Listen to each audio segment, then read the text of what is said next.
Does philosophy matter? Too many. Philosophy sounds superfluous and unnecessary. Maybe it's seen as kind of a fun hobby, and maybe it does answer many important questions that we ask. But is it really that important? Does it really matter what philosophical opinions I hold? Well, it turns out the philosophy affects how we interact with people, how we interact with God, and our view of our relationship with God. Ever hear of the idea of atomism? Well, the idea of an atom is true, it is a modern concept. But the original idea of atoms goes all the way back to the atomists of ancient Greece. The atomists believed that there was not the immaterial and the material, but the universe was purely consisting of material stuff. The stuff they called atoms.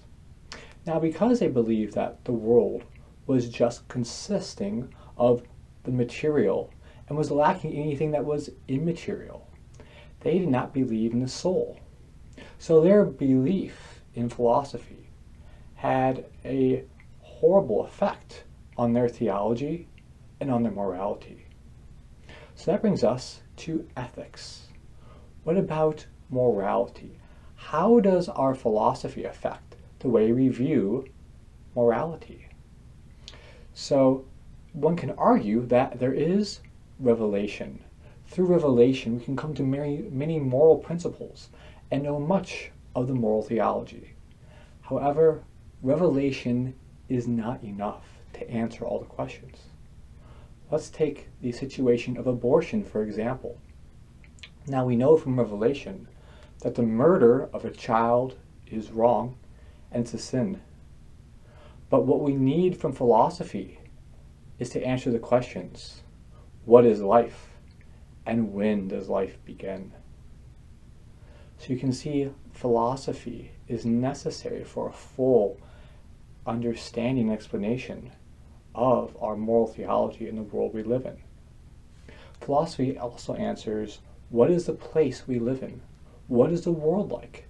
Does the world demand the existence of a God? Now, this is the debate between Aristotle and Plato versus the atomists.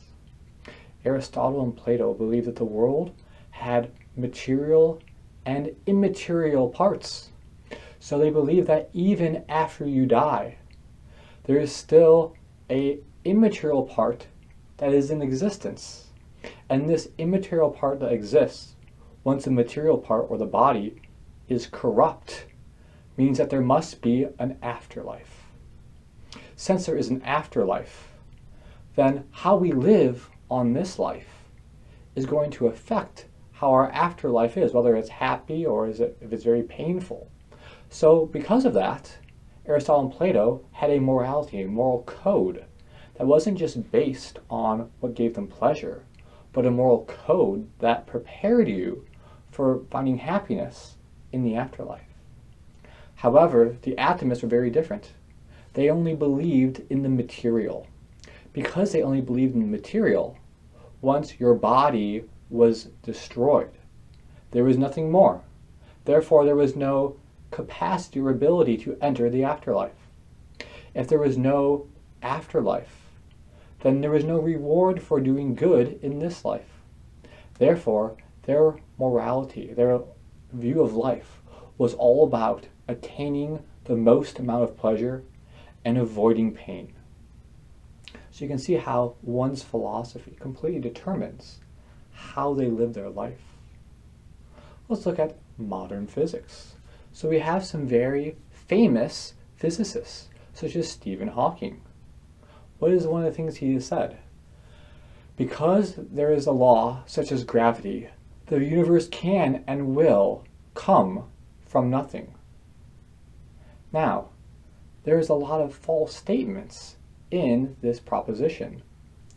What Stephen Hawking is trying to do is, because he's a physicist, is explain how the universe created itself from nothing.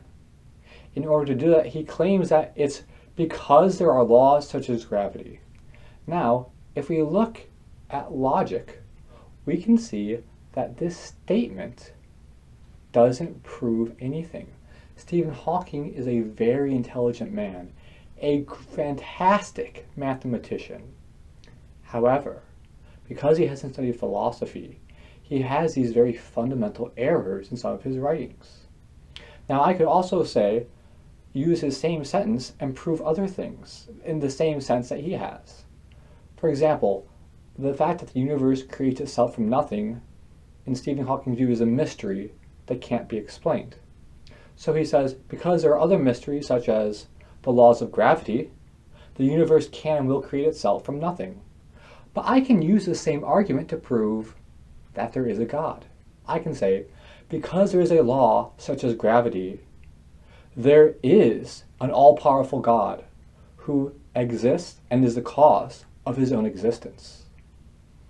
Now, that argument, because there is a law such as gravity, proves neither proposition, that the universe can and will create itself from nothing, or that there is an all-powerful God who exists and the cause of his own existence. It is through studying philosophy and being able to use logic that I can understand the error of the writings of Stephen Hawking, who is a great mathematician and probably far smarter and brilliant than I am. But that brings us to another question. What is physics? Supposedly Stephen Hawking has used his great knowledge of physics and cosmology. He has realized that there really is no reason to believe in a God. Well, Aristotle also wrote about physics. His book was titled The Physics. But he had a much different understanding of physics than Stephen Hawking. Nowadays, when we look at physics, we only look at a small portion of it. So physics is a study of material objects insofar as they are in motion. So things such as trajectories, how to take man to the moon and back, the trajectory of a projectile. These very practical things are part of the science of physics. And these are the parts of physics that Stephen Hawking is very well knows about and has studied. We can call this quantitative physics, or physics insofar as it studies quantity. However, there is much more to physics. There is also what is motion, what is the cause of motion. In Aristotle's physics, he studies a much broader explanation of physics and what motion is.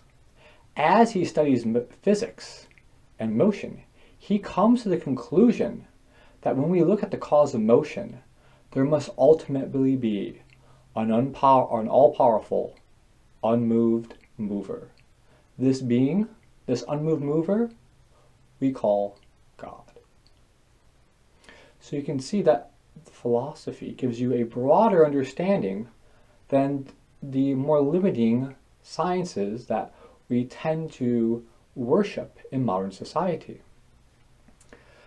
So, when we look at the world as a whole, we see that philosophy really does matter. There's a war going on. We usually see this war as the theists versus the non-theists. But we can look at this a little more closely. Why are there theists and non-theists? It's because of their theology, or their knowledge of God, but also because of their philosophy. Because we are Catholic, and we believe in a God, and therefore we hold a philosophy that supports this belief. However, the atheists hold to a different philosophy.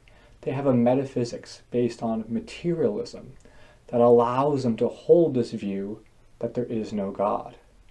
It is fundamental that as Catholics, we see the errors, the philosophical errors in materialism, so that we more easily protect ourselves and our children from falling into this horrible error. And so we can go fight this error and help others come back into the faith.